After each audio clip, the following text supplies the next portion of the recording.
প্রচন্ড আগুনের মধ্যে, সিমেন্টের ফ্যাক্টরি, লোহার ফ্যাক্টরি, রডের ফ্যাক্টরি, এখানে প্রচন্ড আগুন। এখানেও শত শত শ্রমিক দিবানিশি কাজ করতেছে। আল্লাহ তার কলিজার ভিতরে এটার অনুভূতি জাগাইছে। আমি সুনামগঞ্জ ছাতক দেখছি চুনের ফ্যাক্টরি, চুন পানের সাথে যে খায় বা যে কোনো কাজে যে চুন ব্যবহার করে, সুবহানাল্লাহ, যে কি পরিমাণ, এটা মনে হচ্ছে একটা জাহান্নামের টুকরা। আগুন কাহাকে বলে? আমি কমপক্ষে আধা কিলো দূরের থেকে দাঁড়াইয়া দেখতেও আমার কাছে ভয় মনে হয়েছে যে এত গরম। কিন্তু ওই আগুনের সামনেই দেখছি শ্রমিক এরকম লম্বা লম্বা লোহার শিক দিয়া এটা লাড়ালাড়ি করে, পাথরিগুলারে লাড়ে সারে, সে কথা কয়। এই আগুন দাঁড়াইবার মতো কোনো ক্ষমতা নেই, কিন্তু ওই লোকটা বছরের পর বছর কিভাবে করছে। তাহলে দোস্ত, আমি শুরুতেই কথার প্রসঙ্গে এটা বলে নিলাম, তোমরা অগণিত ছেলে পেলেকে দেখলে বোঝা যায় সারা দিনে 24 ঘন্টায় উল্লেখযোগ্য কোনো কাজই করো না। এত অপদার্থ, এত অথর্ব সুস্থ মানুষ হয় না। সুস্থ মানুষ প্রয়োজনে তুমি মাটি কাটো, দুনিয়াও করো, আখেরাতও, উপার্জনের কিছু করো, উপার্জনের কিছু করো। ছোট ছোট অনেক কাজ আছে, অনেক কাজ। ছোট্ট মেশিন দিয়ে অনেক কাজ করা যায়। একটা কলম বানাইতে বিশাল ফ্যাক্টরি লাগে না, একটা কয়েল বানাইতে বিশাল ফ্যাক্টরি লাগে না, ও সস বানাইতে বিশাল ফ্যাক্টরি লাগে না। এরকম হাজার আইটেম আছে ব্যবসার, উপার্জনের, যেগুলোর জন্য আপনার বিশাল কোনো কি লাগে না। বলে একারে 30 শতক জায়গা লাগবে, 50 লাখ টাকার মেশিন লাগবে, এমন না। 20-50 হাজার টাকা দিয়েও সুন্দর উপার্জন, শুধু মেহনত করলেই, ধারাবাহিক পরিশ্রম করলেই হয়, উপার্জন দুনিয়াও সুন্দর হয়। আবার নামাজ পড়ে নিলে, হালাল হারাম মেনে চললে আখিরাত সহজ হয়, সহজ হয়। কোরআনুল কারীমের মধ্যে আল্লাহ তাআলা বলছেন, ইউরিদুল্লাহু বিকুমুল ইউসরা ওয়া লা ইউরিদু বিকুমুল উসরা। বান্দা, আমি আমার বিধান সাজাইতে গিয়ে, আমি আমার হুকুম একটাও, আমি প্রত্যেকটা বিধানের ক্ষেত্রে বান্দা আমি চেয়েছি তোমাদের জন্য যেন সহজ হয়। ওয়া লা ইউরিদু বিকুমুল উসরা, আল্লাহ নিজে বলছেন, বান্দা আমি একটা বিধান, ওযু, নামাজ, রোজা, হজ, যাকাত, দান, সাদাকা, শরীয়তের একটি বিধানও আমি তোমাদেরকে দিতে গিয়ে কঠিন হোক এটা চাইনি। ওয়ালা ইউরিদু বিকুমুল উসরা, আমি কঠিন করতে চাই নাই। বান্দা 60 বছরও পারলা না গুনাহ ছাড়তে, 60 বছরও পারলা না আল্লাহকে রাজি করতে, 60 বছর পরেও চোখের পানি আসলো না, গুনাহ ছাড়ার সময় হলো না। আর কত নারী দেখবা, আর কত হারাম উপার্জন করবেন। 60 বছরও তো পারলেন না দুনিয়া সাজাইতে। চাহিদা তো থেকেই যায়। দুপুরবেলা খাইতে বইলে রাতের চিন্তা, রাত্রে কি খাবে, রাত্রে খাইতে বইলে সকালের বাজারের চিন্তা, কালকে বাজার বেরিয়েতে আবার একই কথা, তেল নাই, সাবান নাই, নুন নাই, মরিচ নাই, হলুদ নাই, হ্যাঁ নাই নাই, এছাড়া কি বলে, আজ এটা নাই, কাল ওটা নাই। এই দুইটা আনছেন তো ওই দুইটা রয়ে গেছে। এক রাক্ষসের চাহিদা দুনিয়া, যে রাক্ষস শুধু গিলে খায় আবার হা করে। দুনিয়া এর রাক্ষস, যেটা শুধু গিলে খায় আবার কি করে, হা করে। কসম খোদা, 60 বছর না রে বাপ, 600 বছর বাঁচতেও দুনিয়া শেষ হবে না। দুনিয়া অতৃপ্ত, অশান্ত, দুনিয়া অভিশপ্ত। আল্লাহ নবী বলছেন, দুনিয়া মালউনা, দুনিয়া অভিশপ্ত। মালউনুন মা ফিহা, তামাম দুনিয়ার সব অভিশপ্ত। ইল্লা যিকরুল্লাহ, সম্মানিত কেবল আল্লাহর জিকির। আমা ওয়ালাহু, সম্মানিত কেবল আল্লাহর ইবাদত, যা আল্লাহর ঘনিষ্ঠ করে নেক আমল। ওয়া আলিমুন, সম্মানিত কেবল কোন আলিমে দ্বীন। ওয়া মুতাআল্লিম, সম্মানিত কেবল কোন তালেবে ইলম, যে আল্লাহর কোরআন রাসূলের সুন্নাহ পড়ে। কসম আল্লাহ, এটা নবী বলছে। এই চার জিনিস কেবল দুনিয়াতে সম্মানিত: আল্লাহর জিকির, নেক আমল, কোন আলেমে দ্বীন, কোন তালেবে ইলম।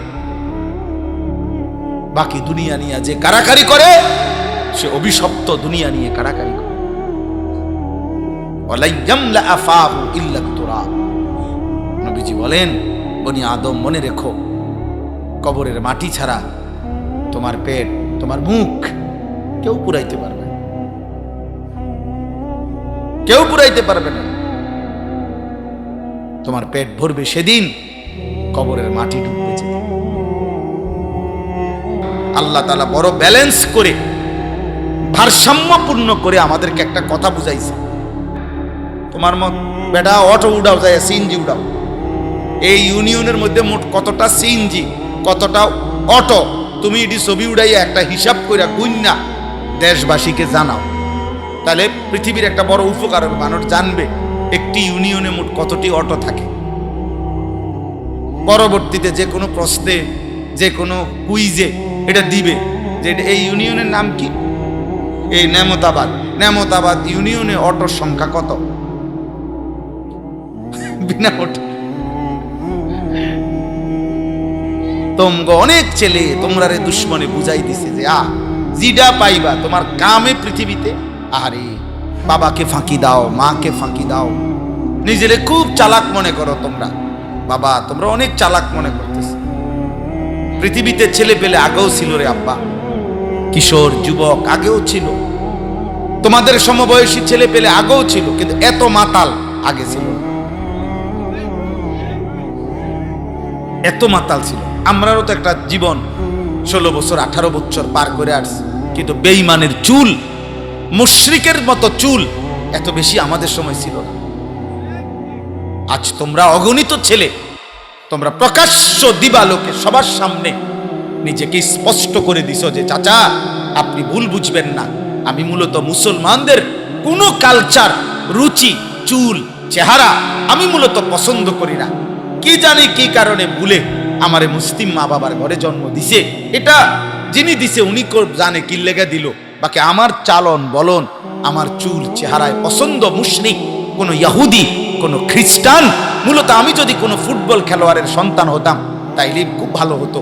আমি যদি কোনো ক্রিকেট খেলোয়াড়ের সন্তান হইতাম, আমি যদি কোনো ইউরোপ আমেরিকার কোনো বেঈমানের সন্তান হইতাম তাইলে আমার ভালো হইতো। এইটা তোমরা মূলত মুখে না বললেও তোমাদের চুল দিয়া, চেহারা দিয়া, তোমরা তোমাদের সারাদিনের পছন্দ দিয়া তোমরা প্রমাণ করছো যে মুসলমান না হয়ে যদি মুশরিক হতাম, বেঈমান হতাম, ভালো হতো। হ্যাঁ হ্যাঁ, এটাই সত্য। নাই তো নামাজ পড়ো না কেন? নাই তো সেজদা দাও না কেন? নাই তো তোমার নবী সাল্লাল্লাহু আলাইহি সাল্লামের চুল ছিল না, সাহাবাই কেরামের চুল ছিল না, আউলিয়াদের চুল ছিল না, উলামাদের চুল ছিল না, তোমার বাবা দাদা পূর্বপুরুষের চুল ছিল না? তো তাদের কারো সাথে না রসুলের চুল, না সাহাবাদের চুল, না আউলিয়াদের চুল, না উলামাদের চুল, না তোমার বাবা দাদার চুল, কারো চুলের সাথে তোমার চুল মিলে না। তুমি এটা কোন মুশরিকের চুল রাখো? তুমি নিজেকে বলো বাবা, তুমি কও, আব্বা তুমি কও, কি বুঝাইতে চাচ্ছ তুমি? তোমারে বলো না বাবা, ইনসাফ করো। একটা ছেলে বলো তুমি কি বলতে চাচ্ছ? তুমি মুহাম্মদ সাল্লাল্লাহু আলাইহি সাল্লামের অনুসারী? এভাবে হ্যাঁ তুমি বলো। তোমার দিলের হালাত, আয-যাহিরু উনওয়ানুল বাতিন, আরবি ভাষার প্রবাদ যে মানুষের বাহ্যিক বেশভূষা মানুষের অন্তরের ঠিকানা। আপনার দিলে কি আছে এটা আপনার বাহ্যিক চেহারা দেখেই, চলাফেরা দেখেই বোঝা যায়। আরবিতে বলা হয় আল আইনু মিরআতুল কলব, চোখ মানুষের অন্তরের আয়না। মানুষ যা চোখে দেখে তা অন্তরে জমা করে। এজন্য বুঝাই গেল চোখ দেখে যে সে যা করছে তো তা তার দিলেও আছে। তাহলে চুল তোমার মুশরিকের মতো, আখলাক তোমার জুনায়েদ বাগদাদির মতো। কথা বলে না? হ্যাঁ কি পরিমাণ বর্বর! হুজুর বললেন, আহা, এর চাইতে বড় নিকৃষ্ট পাগল যে এতটুকু দেমাগ, ব্রেনের শেষ তারটা যার ছিঁড়ে গেছে, মানে শেষটা, এটা ছিঁড়ে যাওয়ার পরে 16 বছরের দামরা হাফ প্যান্ট পরে। আহারে দামরা রে, 18 বছরের দামরা তোরে বেঈমান এত এত নিচে নামাই দিছে। বেঈমান বলছে তুই আসলে কোনো মুসলমানের কোন জাত ফাতের মধ্যেই না, তুই এত নিকৃষ্ট যে তুই হাফ প্যান্ট পরবে না, যা, তুই ফুল প্যান্ট পরার কোন যোগ্য না, পর হাফ প্যান্ট পরবে। মানুষে তো মানুষের কথায় কথায় আমনে হাফ প্যান্ট, আমনেও হাফ প্যান্ট, আমনে রে ইয়াহুদি হাফ প্যান্ট বানাই দিছে আর কি। বলছে না তুমি হাফ প্যান্ট কিনলে ভালো হইব, তোমার বয়স 18 যদিও, কিন্তু তুমি হাফ প্যান্ট পরলে সুন্দর হইব। ছি ছি ছি ছি বেটা, তোর রুচির উপরে ছি, তোর বিবেকের উপরে ছি। আত্মসম্মান তো থাকা চাই,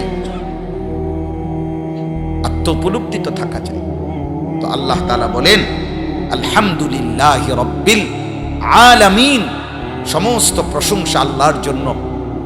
আল্লাহ তাআলা বলছেন, বান্দা, এই গোটা কায়নাতের মধ্যে, সৃষ্টি জগতে যেখানে যত আয়োজন, যেখানে যা তোমার ভালো লাগে, যেখানে যা তোমার পছন্দ হয়, যেখানে যত কিছু তোমার জীবন চলার পথে তোমার জন্য আসছে, আছে, ব্যবহার হচ্ছে, হাসি কান্না আনন্দ বেদনা, এই জমিন ও আসমান, এই কায়নাত, ফুল ফল ফসল, মানুষ, স্ত্রী পুত্র নারী ছেলে মেয়ে, যত আয়োজন, জগৎ জুড়ে যত সৃষ্টি, জগৎ জুড়ে যত আয়োজন, যেখানে যা কিছু, সব কিছু আমি আল্লাহর দেওয়া, আমি আল্লাহর দেওয়া।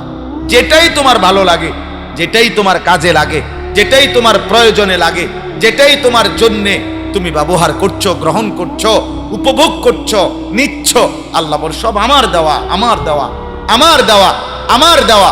অতএব ইনসাফ আর বিবেকের দাবি, যদি প্রশংসাই করতে হয়, যদি গুণকীর্তনই করতে হয়, যদি ধন্যবাদই দিতে হয়, যদি কৃতজ্ঞতা আদায় করতে হয়, তো লিল্লাহ, আমি আল্লাহরই জন্য হওয়া। অতএব আলহামদুলিল্লাহ, আল্লাহ বলছেন সমস্ত প্রশংসা আল্লাহর জন্য।